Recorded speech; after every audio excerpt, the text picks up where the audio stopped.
Voilà, bienvenue à toutes et à tous. Ce matin, nous clôturons notre cycle de conférences sur le thème du transhumanisme et de l'éthique des nouvelles technologies que nous avons ouvert, si vous vous en souvenez, pour ceux qui étaient là, en septembre 2017, donc ça fait 2 ans que nous sommes sur ce sujet. Et nous clôturons aujourd'hui en beauté, avec une personnalité de renom. J'accueille avec grande joie et très fraternellement le père Thierry Magnin. Pour quelques jours encore, il est le recteur de l'Université catholique de Lyon. Alors, il n'a pas été limogé, je vous rassure. Il a terminé son 2e mandat comme recteur de cette université catholique. Et à partir du 1er juillet, donc dans quelques jours, la semaine prochaine, lundi prochain, il sera le nouveau secrétaire général de la Conférence des évêques de France. Le père Thierry Magnin est docteur en sciences physiques et en théologie, professeur des universités, membre de l'Académie des technologies et de l'Académie catholique de France. Il a publié de nombreux ouvrages, il a beaucoup travaillé le sujet du transhumanisme et il a publié un livre que je vous recommande et qui s'intitule « Penser l'humain au temps de l'homme augmenté face aux défis du transhumanisme ». Cher Père, nous sommes heureux de terminer notre cycle de conférences avec vous et nous nous réjouissons de vous écouter sur le transhumanisme, une fatalité pour demain, point d'interrogation, comment répondre à sa toute-puissance. À vous la parole.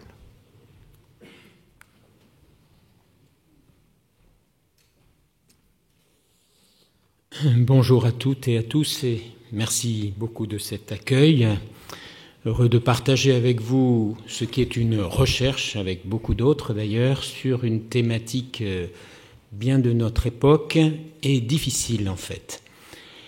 Donc je suis un Stéphanois qui est devenu lyonnais et qui va devenir parisien, donc vous voyez, toutes les conversions sont possibles aussi. Pour traiter ce sujet, nous avons monté à l'Université catholique de Lyon, en lien avec beaucoup de réseaux, puisqu'aujourd'hui c'est vraiment au niveau des réseaux qu'on peut travailler cela, une équipe d'éthique des sciences et technologies depuis pas mal de temps, où la première caractéristique, c'est que tous les membres de cette équipe ont une double formation. Une formation scientifique, moi je suis physicien, d'autres sont biologistes, et une formation soit philosophique, soit théologique, de telle manière que ces débats d'éthique, on les a déjà vécus nous-mêmes dans notre propre parcours pour pouvoir les proposer à d'autres. Cette équipe, qui est une unité mixte de recherche, elle travaille beaucoup avec des grands organismes comme l'INRA, comme l'INSERM, également au niveau de contrats européens et avec certains consortiums américains. Et notre objectif, c'est d'être des philosophes embarqués, c'est comme ça qu'ils nous appellent, des philosophes embarqués dans l'aventure technologique. C'est-à-dire que ces grands organismes nous appellent pour être les éthiciens à l'intérieur du développement de ces sciences et de ces technologies, philosophes embarqués. Donc nous allons dans les laboratoires, nous allons parler, discuter avec ceux qui développent les sciences et les technologies en leur demandant que l'éthique ne soit pas la 5e roue de la charrette une fois que tout est fait et que tout est parti et que tout est vendu, mais que l'éthique soit intégrée de l'intérieur du déroulement de la recherche sur la mise au point de ces nouvelles technologies, de ces nouvelles technosciences. C'est un combat à mener. Vous vous en doutez, extrêmement intéressant relationnellement. Je commence par ça parce que moi-même, je suis à l'Académie des technologies et avec le parcours qui est le mien, bien sûr, je suis un technophile. Est-ce qu'on peut être des technophiles vigilants, très vigilants parce que, en effet, il y a le meilleur et puis il y a aussi ce qui fait froid dans le dos à travers l'utilisation de ces technosciences et leur développement, et on va en parler. Et est-ce qu'on peut surtout le travailler avec ceux qui développent justement, aussi bien d'ailleurs les scientifiques que les économistes et les financiers, je sais qu'il y en a beaucoup parmi vous, qui ont bien sûr le nerf de la guerre comme toujours, car les paradigmes ne sont pas simplement éthique des techniques, mais techno-économique, bien entendu, comme vous le savez mieux que moi, sans doute. Et nous pensons que former des scientifiques et des économistes, si possible, à l'éthique et travailler en co-construction avec eux, faire de l'éthique en co-construction, c'est une voie, parmi d'autres, bien sûr, intéressante pour que ces sciences et ces technologies modernes soient vraiment au service de l'homme. Utopie, me direz-vous, il faut toujours tenter les utopies, sinon il ne se passe rien. Alors, les questions que nous nous posons, c'est comment accueillir ces technosciences sans les diaboliser. Il ne s'agit pas d'être technophobe en disant c'est tellement dangereux, enfin pour nous, on a le droit de l'être, mais c'est tellement dangereux qu'on ne veut pas regarder. Mais bien sûr en discernant, et c'est là tout le travail d'éthique, encore une fois le paradigme est techno-économique, mais aussi, et ça c'est quelque chose de très important, moins connu peut-être, quelles sont les mentalités qui sont générées par ces technologies elles-mêmes. On sait bien que depuis que nous avons tous des smartphones, nous sommes rentrés un peu plus dans l'ère à la fois de la relation directe souvent, et c'est très intéressant, mais aussi dans l'ère de l'immédiateté. L'immédiateté, ça peut être très utile, en effet, et puis parfois j'envoie un mail et je me dis j'aurais bien mieux fait de réfléchir avant de répondre trop vite. Et une fois que c'est parti, c'est parti. Alors l'immédiateté, c'est pas bon ou pas bon, ça dépend de l'utilisation, ça dépend de la manière dont on régule tout cela. Comment ces technologies aujourd'hui, elles façonnent une manière de voir l'humain. Alors bien entendu, on se doute que l'homme-machine va ressurgir à travers beaucoup de choses que vous avez déjà vues dans les derniers intervenants, avec les derniers intervenants. Comment ça façonne et comment ça façonne du coup les mentalités pour réfléchir sur c'est quoi l'humain et comment prendre soin de l'humain. C'est pour ça que le titre c'est Penser l'humain au temps de ces technosciences, car elles ont, ces technosciences, dans notre pratique en tout cas, une influence considérable, parfois à l'insu de notre plein gré, si je puis dire, sur notre manière de penser l'humain. Et ça fait partie du travail qui nous est confié. Vous connaissez tous cette problématique de l'homme réparé à l'homme augmenté par ces technosciences. Alors justement, le mot réparé est déjà assez signifiant, parce qu'en général, les médecins, il y en a peut-être parmi vous, en principe, un médecin, ça ne répare pas, ça soigne, ça guérit, on l'espère. Réparer, c'est déjà un terme, on sans doute, lié à la machine. Alors il y a en effet une partie machinerie dans l'humain, c'est vrai. Mais le problème va être justement lorsqu'on ne va regarder que cet aspect-là. Voilà. Et dans ce cadre-là se développent des courants qu'on appelle transhumanistes, dont vous avez pour la plupart d'entre vous déjà non seulement entendu parler, mais que vous connaissez, que je vais reprendre ici.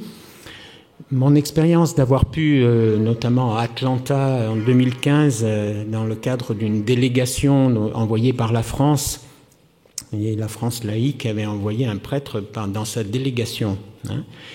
Lorsque nous sommes retrouvés avec 22 autres délégations du monde entier pour une semaine de travail sur l'éthique des NBIC, je vais y revenir, appliquée notamment aux cellules germinales humaines et aux embryons humains. Quelle éthique pour cela ?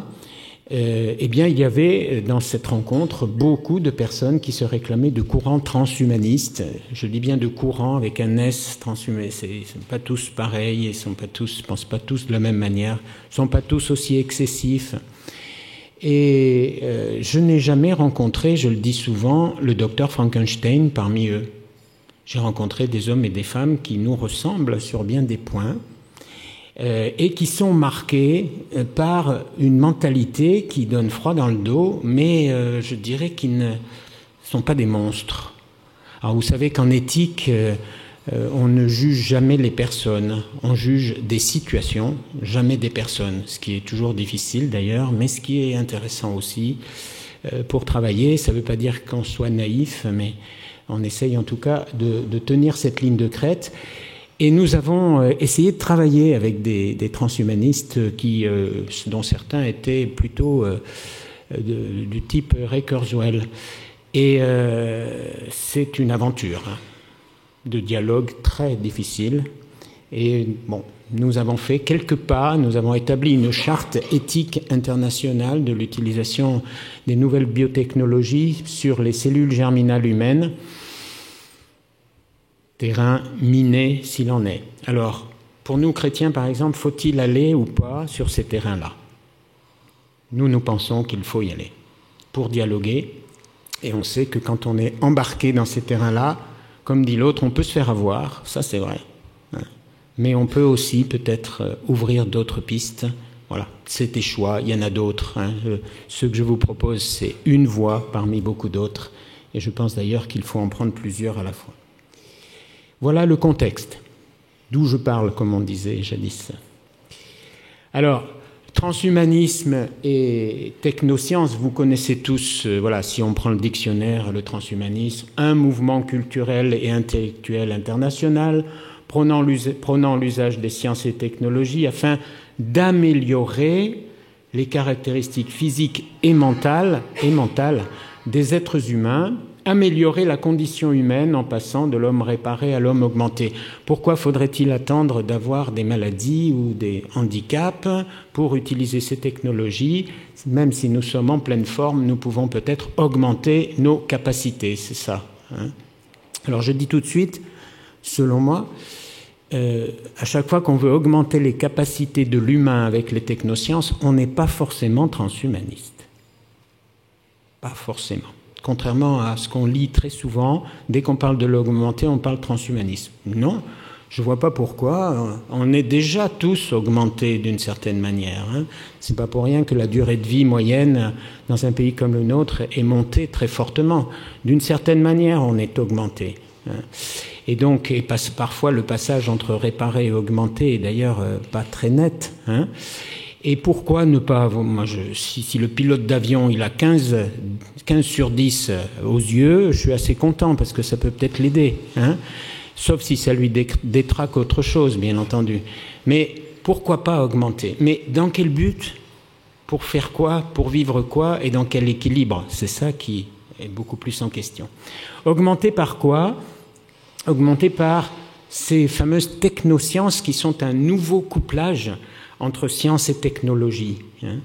Jadis, alors, la technique a précédé très largement les sciences dites dures dans l'histoire de l'humanité, bien entendu.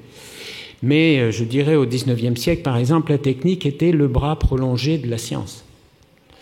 Aujourd'hui, c'est un nouveau couplage. C'est le connaître par le faire. Il faut produire pour connaître. C'est une toute autre mentalité. Connaître par le faire. Il ne s'agit pas de connaître et ensuite de faire. Il s'agit de faire les deux en même temps, si je puis dire.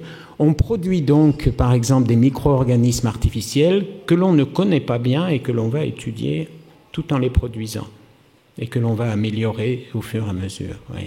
C'est une toute autre mentalité. Alors, connaître par le faire, c'est vrai que ceux qui ont eu la chance ou la difficulté de démonter le moteur de leur voiture quand c'était encore possible, parce qu'aujourd'hui c'est très difficile, c'est en démontant et en essayant de remonter qu'on apprend, ça c'est vrai. Et d'ailleurs on voit que c'est difficile. Bon. Mais y a-t-il comme seul moyen de connaître que de produire? Et là, vous voyez, c'est l'outil de production qui est premier, et c'est bien sûr ceux qui ont cet outil qui sont premiers. Alors, produire à travers des biotechnologies, des neurotechnologies, l'intelligence artificielle et ce qu'on appelle la convergence NBIC. Alors, je vais parler un peu de l'intelligence artificielle et du numérique, mais j'ai compris que ça avait été beaucoup abordé, en particulier par Yves Cazot et bien d'autres, donc je ne vais pas trop insister. J'insisterai davantage sur les NBIC parce que c'est peut-être quelque chose qui a été moins vu, si j'ai bien compris, et qui est extrêmement important et intéressant. Ce que l'on retrouve comme mentalité, alors là, à chaque fois, je l'ai entendu ça, dans beaucoup de courants transhumanistes, c'est cette volonté d'échapper à nos limites, et en particulier à nos limites biologiques. Échapper à nos déterminismes biologiques, comme on dit en philosophie. Devenir un transhumain, voire un post-humain, Nous sommes fatigués de nos limites. Ça, j'ai entendu cette expression très souvent. Alors, je comprends que nos limites, parfois, nous fatiguent. Hein, et si vous voyez ce que je veux dire. Enfin, vous n'en avez pas, vous, mais moi, oui. Hein. Mais entre cela et vouloir sortir de sa contingence, de sa condition humaine, dépasser ses limites, oui, ça, je pense que tout système éducatif est orienté notamment vers cela. Mais envisager de ne plus avoir de limites et finalement vouloir sortir de sa condition de contingence, alors ça dépend quelles limites, évidemment, tout ça se discute. Voilà, être des êtres qui augmentent sans arrêt en termes d'intelligence, de mémoire, de rapidité, d'endurance, de longévité, voilà, au-delà de tout ce qu'on a connu aujourd'hui, grâce aux technosciences, On est dans ces courants-là. Je vous signale, parmi les philosophes qui ont étudié très bien ce domaine, demain les post-humains, le futur a-t-il encore besoin de nous? C'est typique comme... Est-ce qu'on ne va pas avoir d'autres transhumains et l'homo sapiens sera dépassé? Alors, l'intelligence artificielle, vous en avez tous entendu parler, je n'insiste pas trop, les fameuses machines apprenantes. Alors parfois vous avez des films de science-fiction. La science-fiction c'est très intéressant parce que ça grossit des traits, mais ce qui était des traits très grossis deviennent aujourd'hui des traits pas si grossis que ça. Hein.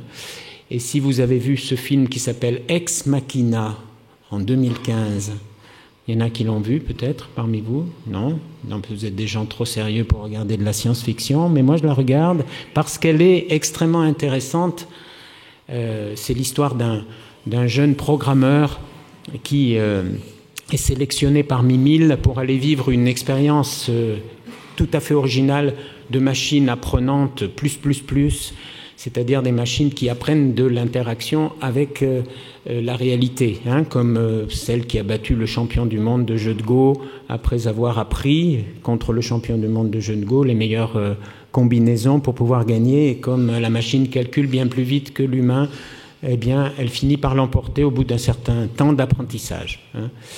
Et là, ces robots apparaissent sous la forme de magnifiques jeunes femmes, mais quand vous enlevez la peau au-dessus du robot, derrière, c'est une machine. Hein. Et ce jeune programmeur va faire le test de Turing, hein, le test de Turing qui consiste à regarder quand est-ce qu'on ne peut plus faire la différence entre l'homme et la machine.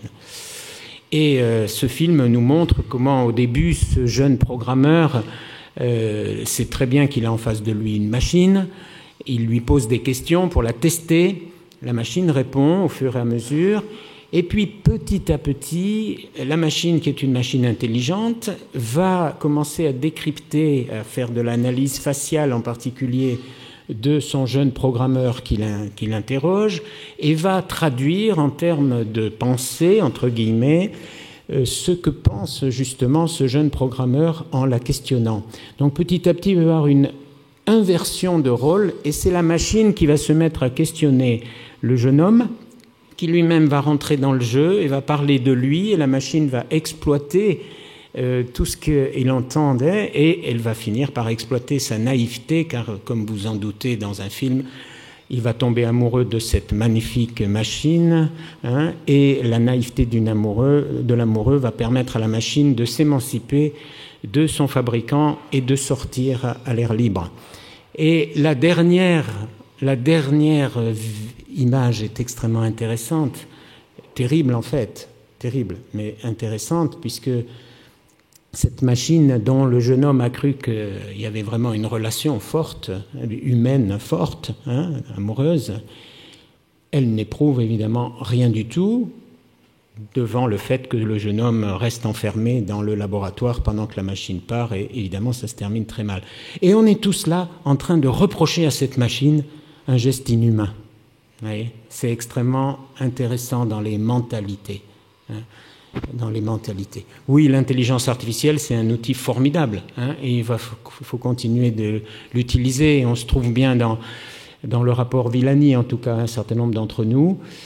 Mais vous voyez, derrière les mentalités, c'est quelque chose. Et ne croyons pas que nous soyons à l'abri de cela, moi non plus, à l'insu de notre plein gré la plupart du temps. Voilà, la fusion programmée de l'homme et de la machine, pour certains, c'est l'idéal, c'est le cyborg invulnérable.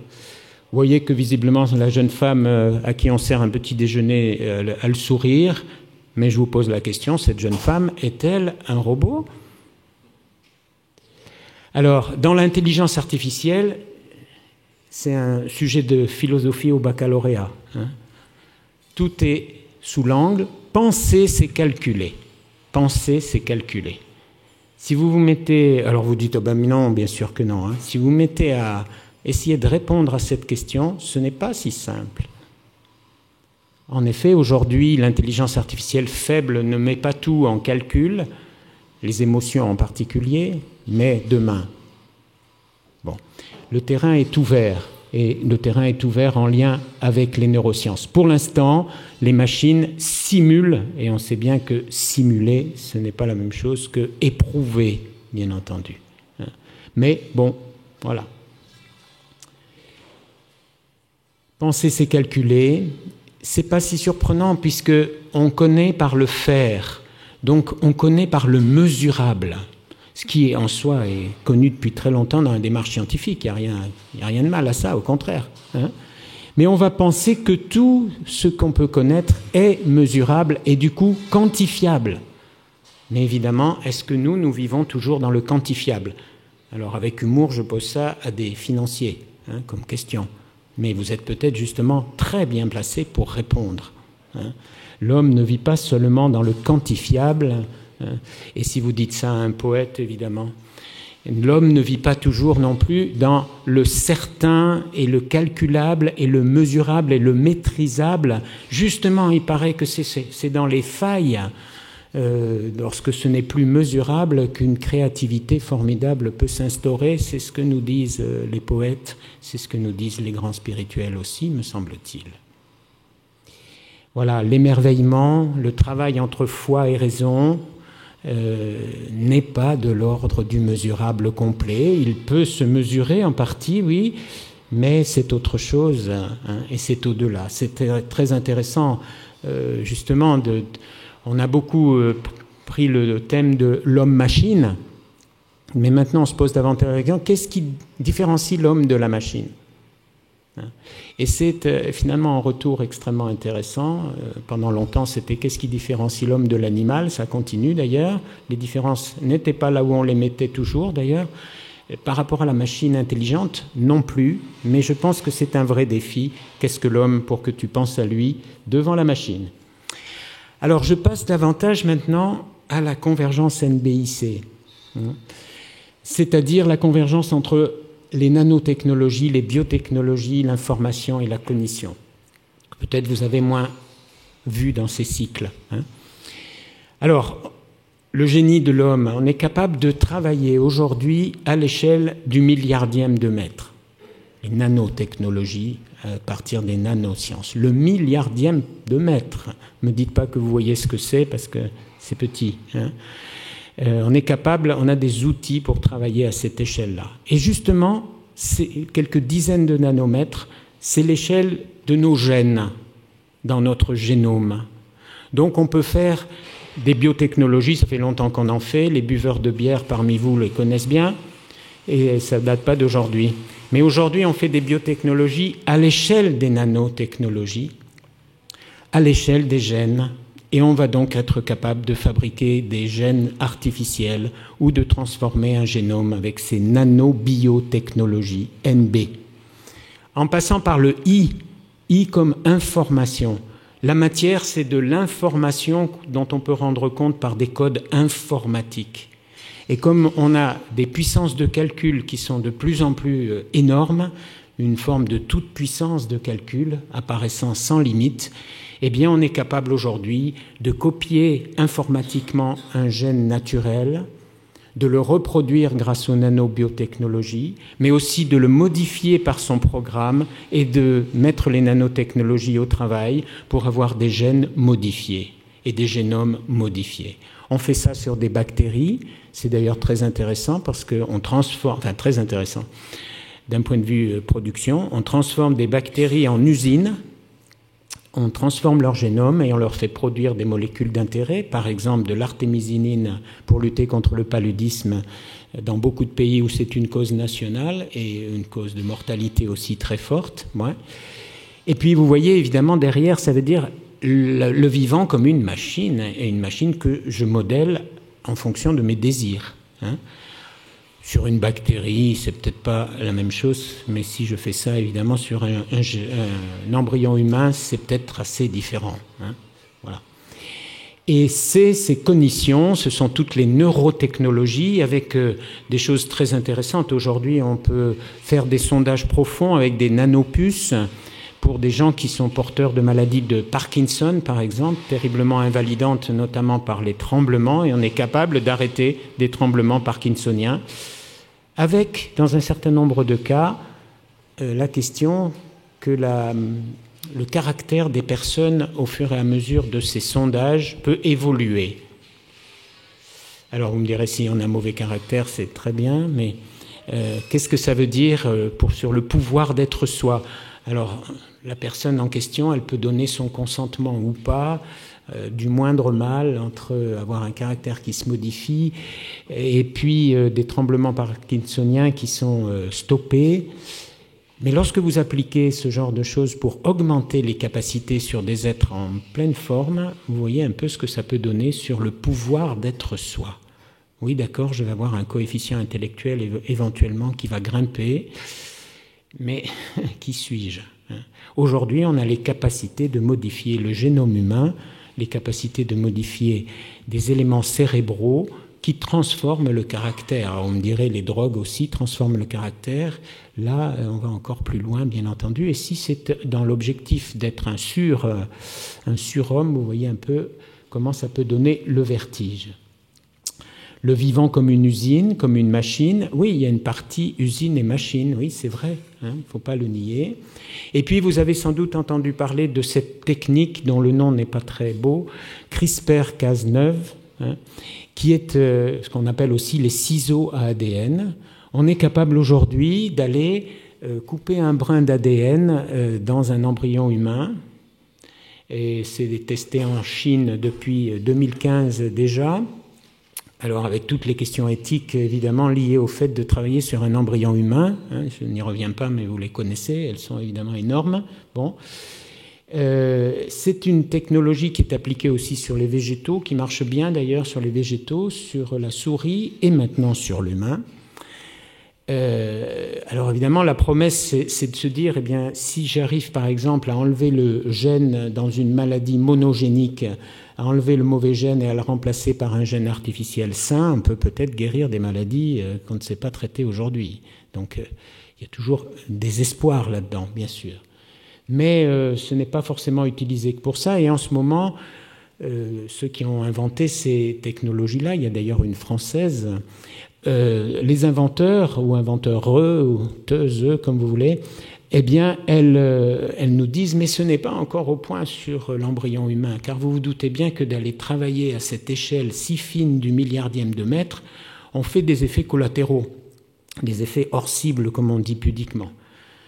Mais voilà que des Chinois, alors j'ai rien contre les Chinois, c'est pas ça du tout, mais des Chinois, vous l'avez vu, ça a été annoncé, alors on n'a pas trop vu les jumelles directement, bien sûr, mais ont donné naissance, fin 2018, à des jumelles dont les embryons avaient été ainsi modifiés par cette technologie-là.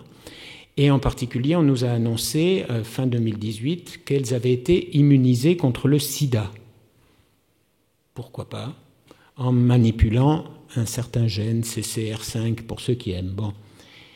Et dans cette guerre techno-économique entre la Chine et les USA, évidemment, tout le monde a crié à l'apprenti sorcier parce que ces jumelles, elles ont peut-être été immunisées contre le sida, tant mieux dans un certain sens, mais les effets hors cible vont introduire des mutations génétiques inconnues, donc on ne sait pas ce que ça va produire pour ces jumelles qui n'ont rien demandé, bien sûr, et qui sont venues au monde après avoir qu'on ait trafiqué leur génome. Et elles risquent de transmettre à leur descendance les mutations génétiques qui ont été faites sans le vouloir, par ces effets hors cible. apprenti sorcier complet. Mais vous savez comme moi que dans l'humanité, à chaque fois qu'on a eu des outils, on les a utilisés. Hein. Ça, alors pour le coup, la question, il y aura toujours un qui les utilise. Tout, ça a toujours été vrai ça. Hein. Donc c'est quelque chose quand même d'énorme. Hein. Et puis c'est pas fini. Peut-être vous avez entendu et vu un article du MIT, comme c'est une guerre techno-économique entre Chine et USA, qui sont les deux grands leaders dans ces domaines des NBIC, des personnes du MIT ont dit, oui mais attention, le gène qui a été utilisé pour immuniser contre le sida, c'est aussi un gène qu'on peut utiliser pour augmenter les capacités cognitives. Donc peut-être bien que c'est sous couvert thérapeutique, c'est le premier essai grandeur nature de jumelles augmentées. Et en plus, il en a pris des jumelles et on ne les a peut-être pas augmentées de la même manière, comme ça on pourra comparer. Où va-t-on? Silence. Voilà, utiliser pour réparer, pour augmenter. Alors je cite quelques bons philosophes au fur et à mesure, mais je ne veux pas vous en mettre plein la tête. Le pouvoir d'être soi. Jusqu'où l'homme peut-il devenir le designer de son évolution? Parce qu'on entend aussi dans ces secteurs-là des gens qui disent la nature, en fait, a bricolé l'évolution entre hasard et nécessité, comme disait Jacques Monod en son temps. Hein. Nous, on va brider le hasard, on va aller là où on veut aller, on va designer, y compris, si je puis dire, nos futurs bébés, si je puis me permettre. Hein. C'est un peu ça. Est-ce que l'homme peut devenir le designer de son évolution? Lutter contre des maladies, c'est une chose. Devenir le designer de sa propre évolution, c'en est une autre, voyez. Hein. La Convention d'Oviedo nous dit d'ailleurs que la France a signé, mais pas les USA ni la Chine, nous dit que le patrimoine génétique est patrimoine de l'humanité. Et il y a une grande question qui s'appelle l'indisponibilité du corps humain, qu'à l'Académie catholique on a traité sous l'angle « Nos gènes nous appartiennent-ils » Nous les recevons et pour un certain nombre d'entre nous, nous les transmettons. Est-ce qu'ils nous appartiennent? Des magnifiques questions, hein, mais énormes. Voilà. Et voyez cet impact que ça peut aussi avoir d'un homme-machine dont je vais régler évidemment au millimètre près, non, au nanomètre près, hein, les rouages et que je vais designer en fonction de quoi? En fonction des désirs, d'une mode, en fonction de quoi? Hein, bon. Et derrière, bien sûr, qu'est-ce que ça génère comme anthropologie? Quel impact? Comme disait Jacques Ellul, le système technicien, et il n'était pas technophobe, le système technicien génère par lui-même des mentalités. Car nous faisons partie du système technicien aussi, bien sûr. Bon, j'espère que non, mais il y en a qui pensent ça. Bien. La question de l'éthique, c'est justement tous les possibles. Et il y en a de plus en plus qui nous sont donnés par les technologies. Tous les possibles sont-ils souhaitables? Et tout ce qui apparaît utilisable est-il bon à utiliser? Parce que ça, c'est aussi une technique, bien entendu. L'appétit vient en mangeant. Les technologies nous donnent des possibilités, donc ça fait germer de nouveaux désirs, donc ça demande de nouveaux droits, etc. Vous voyez? Et il y a une espèce de chaîne infinie. Hein. Est-ce que tout ce qui apparaît utilisable est bon à utiliser? Est-ce que tout ce qui existe, est-ce que tous les possibles sont souhaitables? Bon.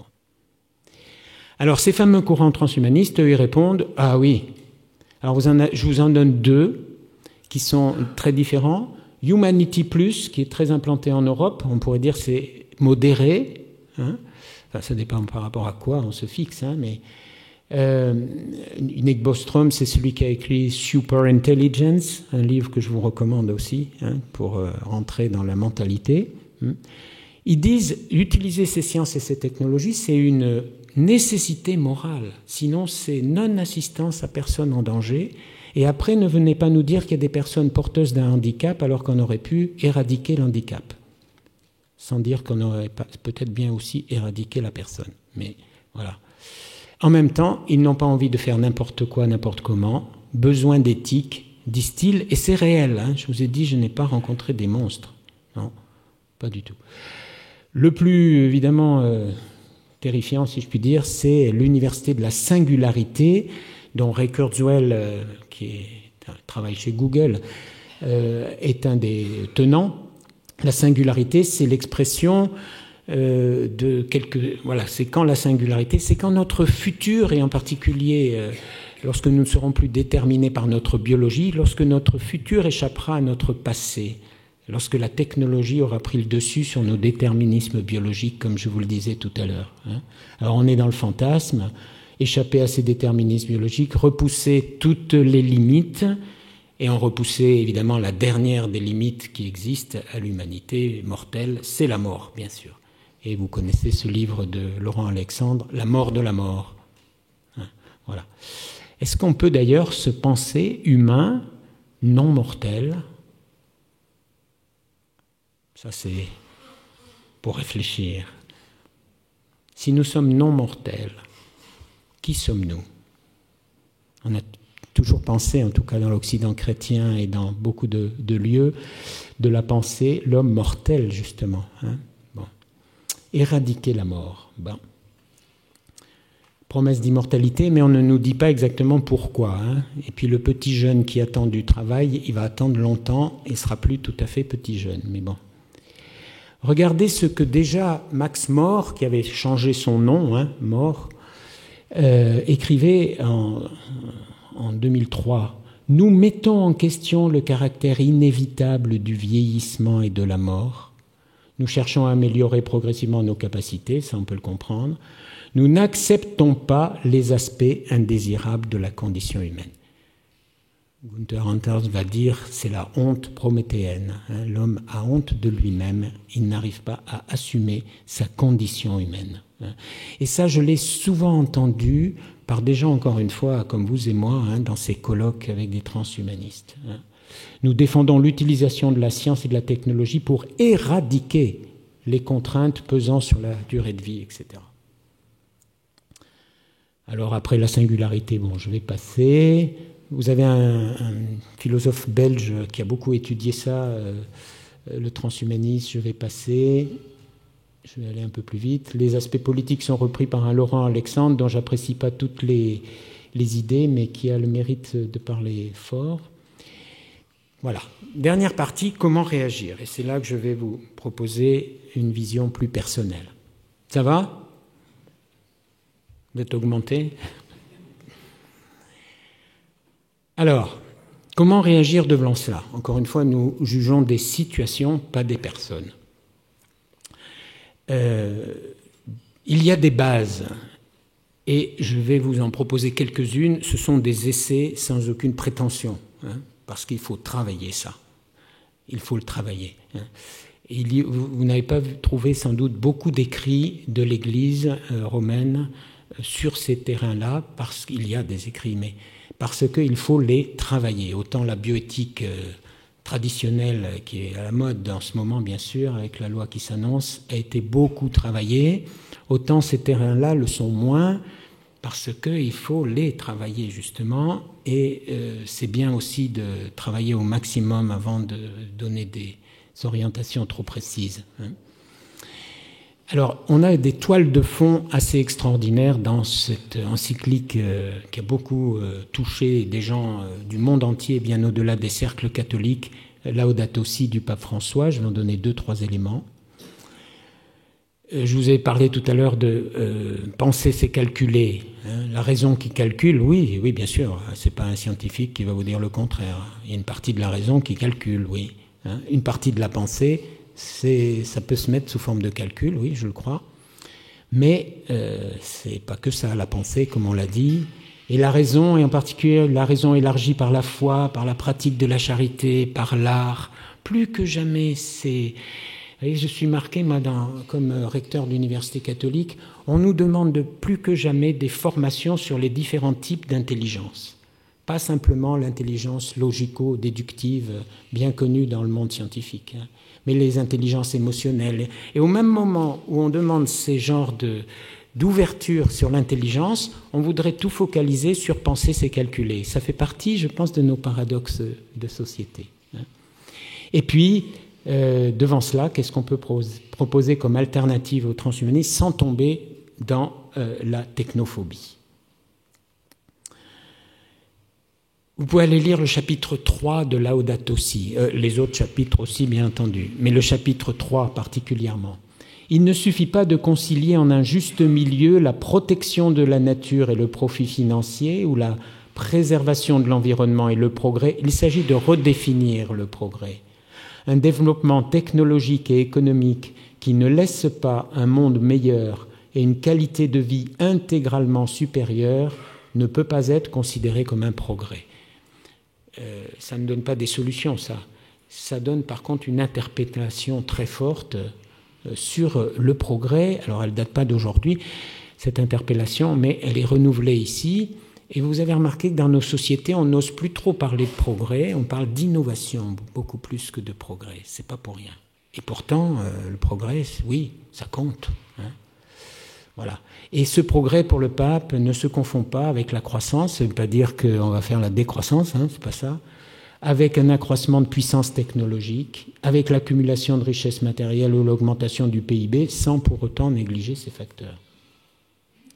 Il n'est pas technophobe, le pape François. La technoscience bien orientée peut produire des choses réellement précieuses pour améliorer la qualité de vie de l'être humain. Donc il ne s'agit pas de tout rejeter, loin de là. Mais nous ne pouvons pas ignorer que l'énergie nucléaire, la biotechnologie, l'informatique, la connaissance de notre propre ADN et d'autres capacités que nous avons acquises nous donnent un terrible pouvoir. Mieux, elles donnent à ceux qui ont la connaissance et surtout le pouvoir économique d'en faire usage une emprise impressionnante sur l'ensemble de l'humanité.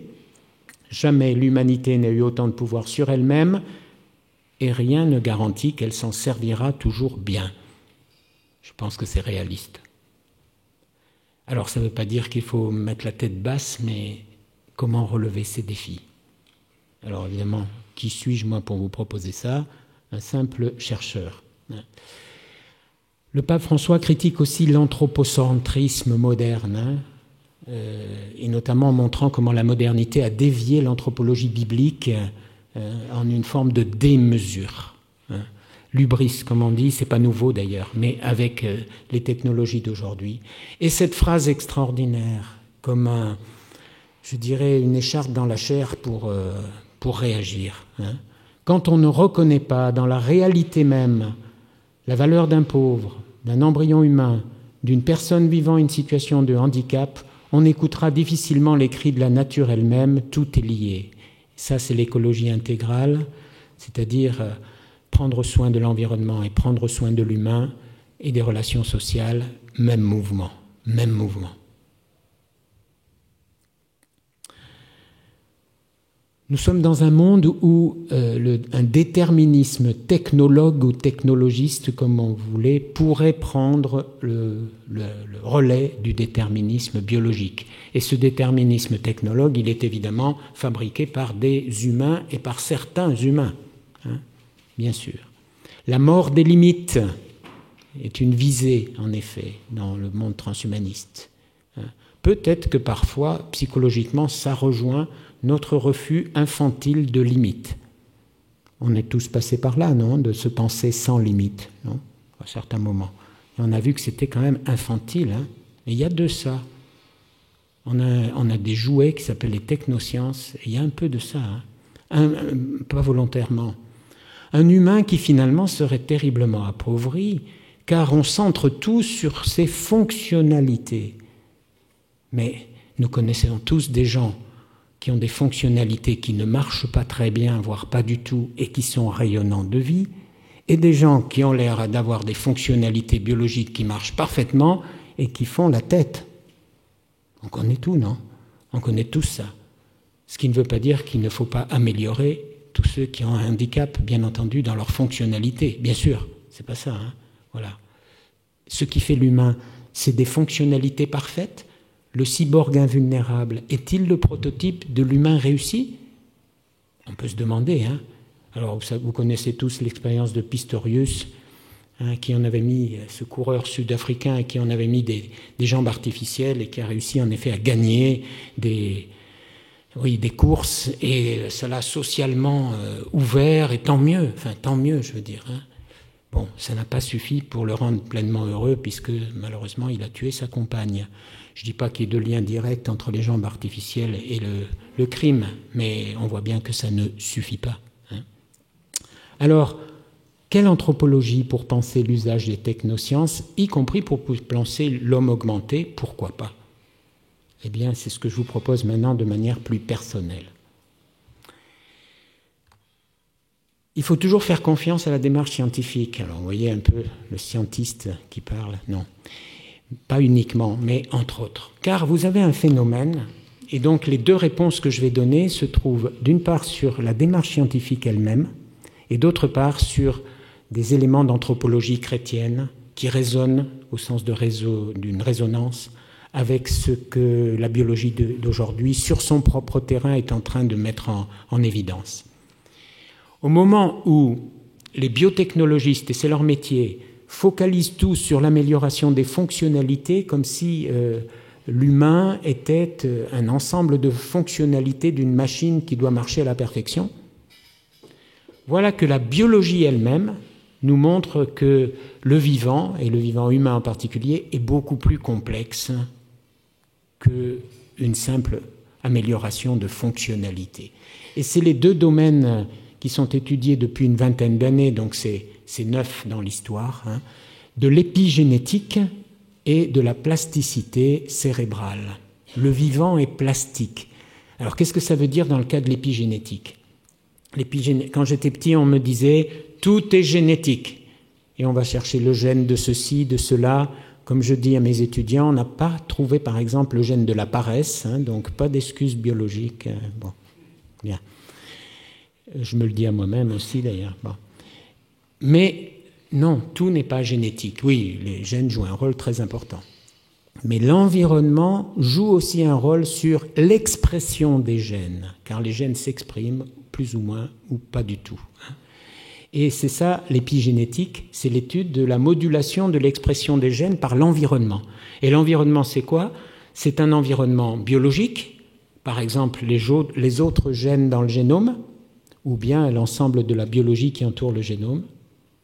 Mais c'est aussi l'environnement psychique. Et on va rentrer dans un domaine tout à fait nouveau pour la biologie, qui sont les interactions biologie-psychisme dans les deux sens. Dans les deux sens. Ça fait longtemps que les psychologues nous parlent de psychosomatique. Mais là, la nouveauté, c'est que les biologistes voient un effet de l'environnement biologique et psychique sur quoi? Sur l'expression des gènes. Il y a des expériences, par exemple, sur un fœtus porté par une maman. En fonction de l'état de stress ou de repos de la maman, on voit un effet, on ne le comprend pas bien, c'est balbutiant encore, un effet de la psychologie de la maman sur l'expression des gènes du fœtus. On explique ainsi comme ça pourquoi deux vrais jumeaux n'ont pas exactement le même ADN dans son expression, au fur et à mesure, y compris dans le ventre de leur maman, et encore plus ensuite dans la vie qui continue de moduler l'expression de nos gènes, qui ne change pas la structure chimique des gènes, mais qui module son expression. Or, l'expression des gènes, c'est très important dans le développement, bien entendu.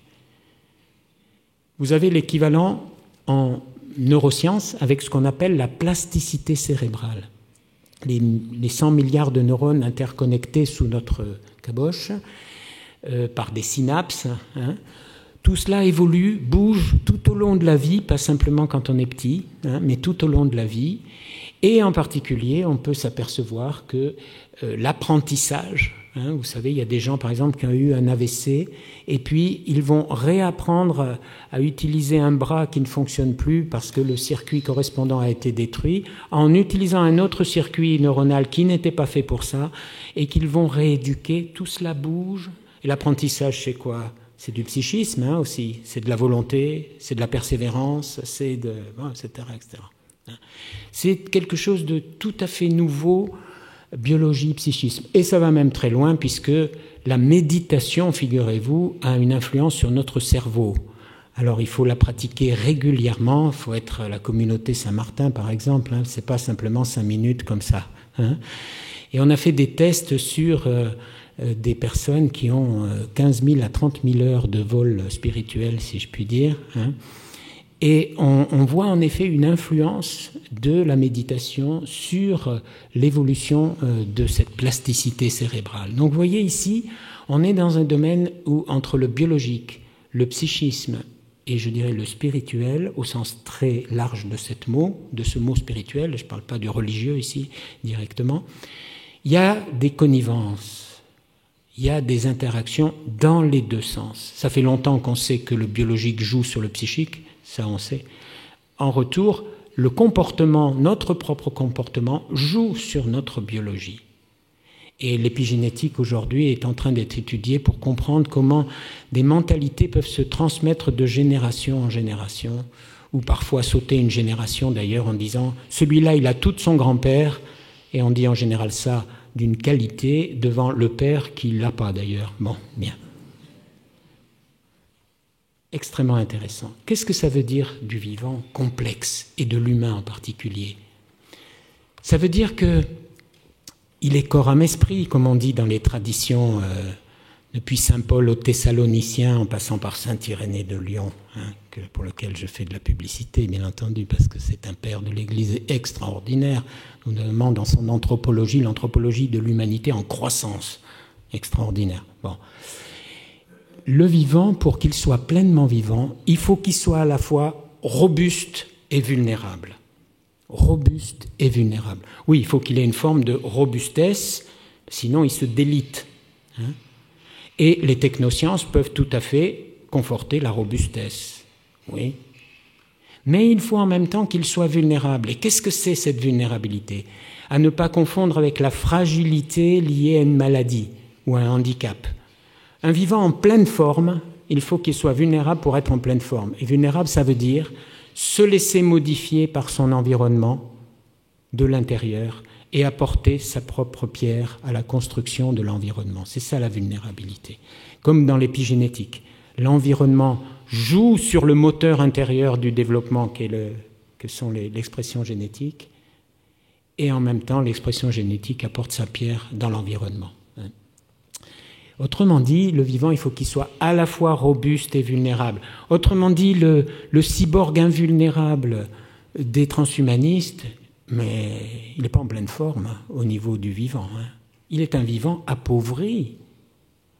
Et d'ailleurs, il aura de la difficulté à s'adapter à un changement d'environnement. Vulnérable, vous voyez, tout vivant est vulnérable, y compris un vivant en pleine forme, et en particulier un humain.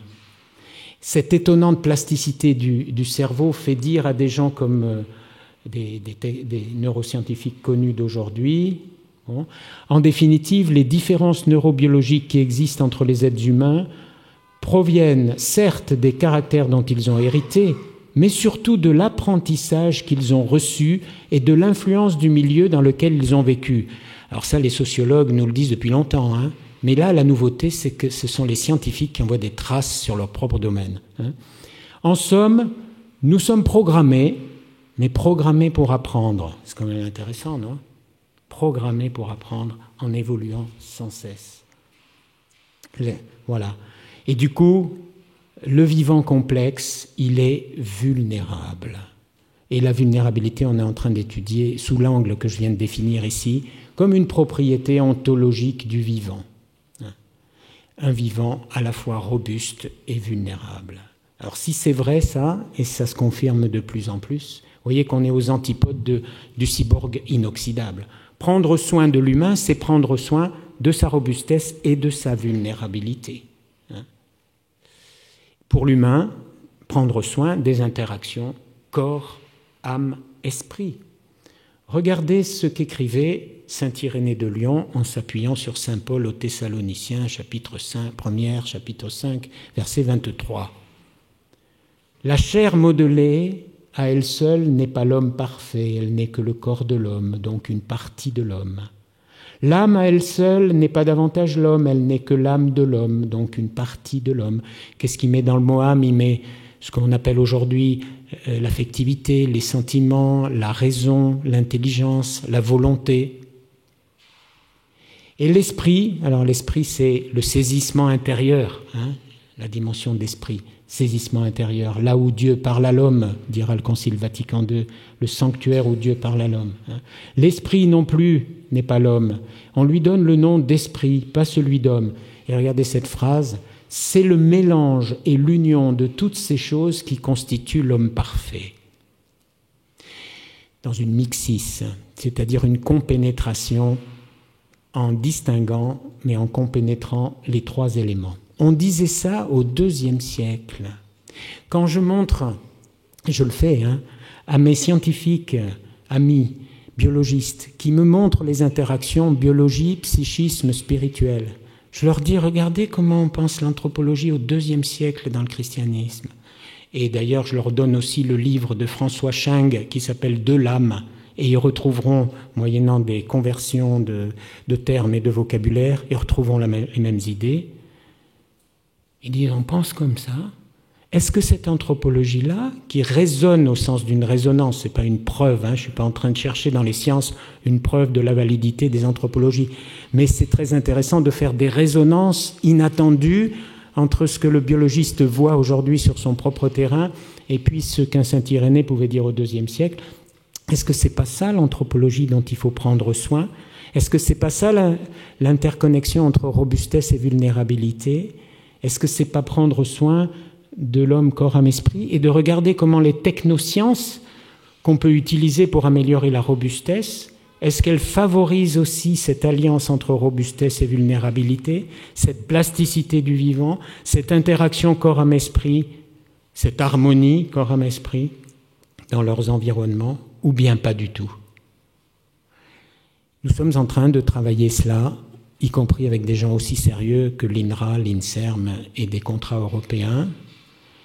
Et quand on se dit, oui, est-ce qu'on peut mesurer ça? Voilà, c'est tout un terrain. C'est tout un terrain qui vient rejoindre quelque chose de très fort dans la tradition chrétienne, l'éthique de l'homme vulnérable. L'homme vulnérable, pierre d'angle de l'éthique. Et jusqu'à présent, on pensait avec beaucoup de justesse qu'il s'agissait des personnes ayant des fragilités physiques, morales, mentales, porteuses d'un handicap. Oui, bien sûr, ça reste tout à fait vrai. En quoi les technosciences d'aujourd'hui vont apporter quelque chose à ces personnes-là? Elles vont-elles y avoir accès? Et est-ce pour leur bonheur? Ça reste un beau critère. Mais vous voyez qu'on peut l'étendre à vous et moi, même si nous n'avons pas tous, enfin on a tous des handicaps, il y a ceux qu'on connaît, ceux qu'on ne connaît pas, mais enfin, même si on se pense en pleine forme, nous avons une dose de vulnérabilité.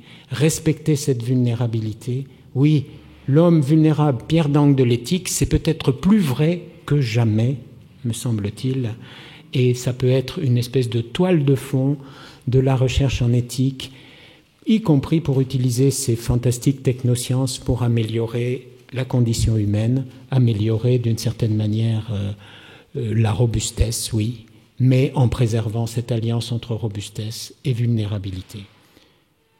Ce sera ma conclusion, ce qui est en jeu ici, et avec des personnes comme vous, je peux me permettre de le dire très fortement, c'est la notion de performance.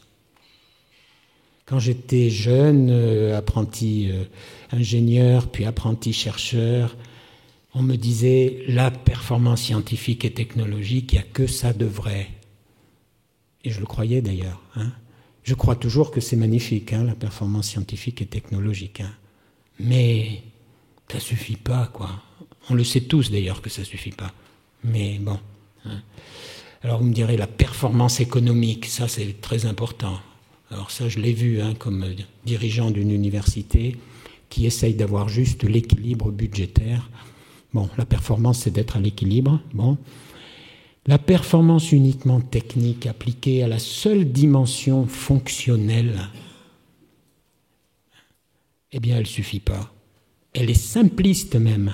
Et c'est une erreur, y compris biologique. On le voit déjà dans les interactions biologie-psychisme, qui est bien plus fine et bien plus complexe. Qu'est-ce que c'est une performance, du coup? Qu'est-ce que c'est un progrès? Comment performance technologique et performance éthique peuvent marcher pas l'un à côté de l'autre, et puis le deuxième si éventuellement on a le temps une fois qu'on a fait le premier. Comment ça peut marcher du dedans ensemble?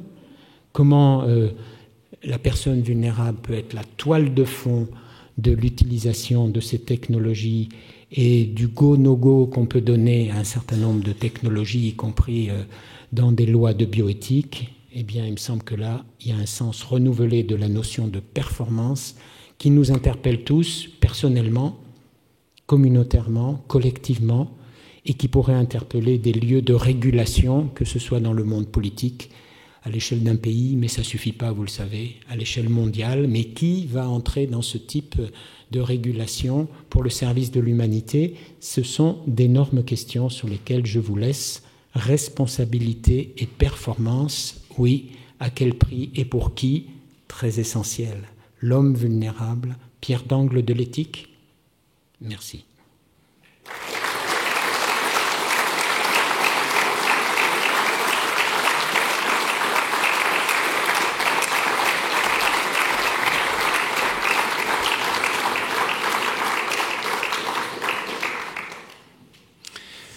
Merci, mon cher père. Je suis très touché de voir que des prêtres travaillent ces sujets. Je trouve ça extraordinaire qu'on ait dans l'Église des hommes qui ont les compétences pour travailler ces sujets, les approfondir. Donc, non seulement vous nous avez rappelé la convergence MBIC et les enjeux de cette convergence, mais surtout nous avez ouvert à cette réponse, cette alternative fondamentale qui est notre anthropologie, revenir à notre anthropologie. On en a besoin, et en particulier cette question de la vulnérabilité. Il y a aujourd'hui, je pense, une vraie attente de la nouvelle génération en particulier sur cette redécouverte de la vulnérabilité.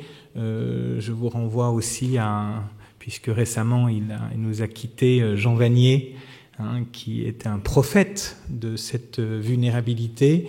Vous avez le très beau film de Jean Vanier, Sacrement de la tendresse, qui évidemment exprime d'une certaine manière aussi cette réalité. C'est un film que vous pouvez profiter de voir durant les vacances.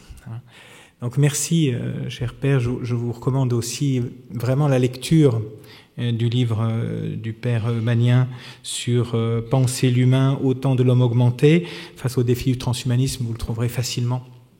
Et vous pouvez certainement faire un très bon usage durant vos vacances. Moi, je l'avais lu avant de préparer ce cycle de conférences, et j'avais trouvé vraiment que c'était le livre le plus pertinent. Alors, il y en a qui sont très scientifiques sur la question, mais d'avoir aussi cette ouverture, cette réponse qui nous oblige à aller chercher notre propre identité. Qu'est-ce que l'homme, qu'est-ce que l'humain? Non seulement la vulnérabilité ne déshumanise pas, mais elle rend plus humain, justement. Ça, c'est certainement le chemin qu'il faut suivre. Voilà, merci infiniment, cher père, et nous vous souhaitons enthousiasme et joie pour votre nouvelle mission au service de la Conférence des évêques de France. Pas tout à fait des technosciences, un peu autre chose, mais on se réjouit de l'apport que vous pourrez apporter au service de l'Église en France. Je vous donne 5 petites informations rapides, chers amis. La première, c'est que la conférence de ce matin a été filmée, enregistrée. Elle sera disponible en début de semaine prochaine, je pense, sur le site procléro.com ou sur le site de Radio Notre-Dame, qui est partenaire des conférences Procléro. On pourrait réécouter, diffuser autour de vous la conférence de ce matin. Vous pourrez aussi, en sortant, vous servir des cahiers Pro Persona. Vous avez sur la table le cahier d'avril et de mai. Bientôt, la semaine prochaine, sortira celui de juin, qui sera sur l'argent. Et en particulier, on a déjà fait 3 sur l'argent. Ce sera le 4e, cette fois sur le mystère de l'argent. Voilà, donc vous allez le recevoir par Internet dans quelques jours. Par la newsletter, ceux qui souhaitent le recevoir, n'oubliez pas, vous pouvez vous abonner gratuitement en allant sur le site propersona.fr. Un petit mot sur le fonds Procléro, vu les embellis des marchés financiers depuis le début de l'année. Donc aujourd'hui, le fonds Procléro a un encours de 62 millions d'euros, donc il tient qu'à vous à l'augmenter, donc n'hésitez pas à investir. Et puis aujourd'hui, on est dans une bonne remontée, si je puis dire, en tout cas un bon début d'année, puisque la performance du fonds est à 7,43%. Donc voilà, n'hésitez pas à venir sur le fonds. Conférence Procléro de l'an prochain. Donc je vous disais tout à l'heure qu'on a terminé ce cycle sur, en tout cas, on a fait le tour, je pense. Je ne sais pas si vous vous en souvenez, mais en septembre 2017, quand on a ouvert ce cycle, il y avait quelques personnes qui m'avaient dit « j'avais jamais entendu le mot transhumanisme, jamais. Depuis en 2 ans, qu'est-ce que ça a évolué ?» Et je pense qu'il n'y a pas beaucoup d'hebdomadaires qui n'ont pas fait les dossiers complets sur le transhumanisme. En 2 ans, qu'est-ce que ça a évolué? Alors nous allons laisser de côté maintenant ce sujet. Nous allons revenir sur un sujet plus lié au monde plus directement lié au monde de la finance et de l'économie. Un cycle qui va surtout aborder la question de qu'est-ce que la doctrine sociale de l'Église peut apporter à la finance, et en particulier, on fera un focus là-dessus, à l'investissement financier. Voilà, donc des sujets qui font partie de votre quotidien d'investisseurs. Donc j'ouvrirai ce cycle par une conférence en septembre qui aura pour objet de montrer comment la doctrine sociale de l'Église aujourd'hui est un véritable trésor de sagesse au service de la finance et de l'investissement en particulier. Donc la prochaine conférence Procléro sera le 17 septembre. 17 septembre à 8h30 ici même pour ouvrir ce cycle, et je vous donne déjà les dates suivantes parce que je sais que c'est tous des agendas un petit peu contraints. Ensuite la prochaine aura lieu le 3 décembre et le 3 mars. 3-3, facile. 3 décembre, 3 mars. 17 septembre, 3 décembre, 3 mars.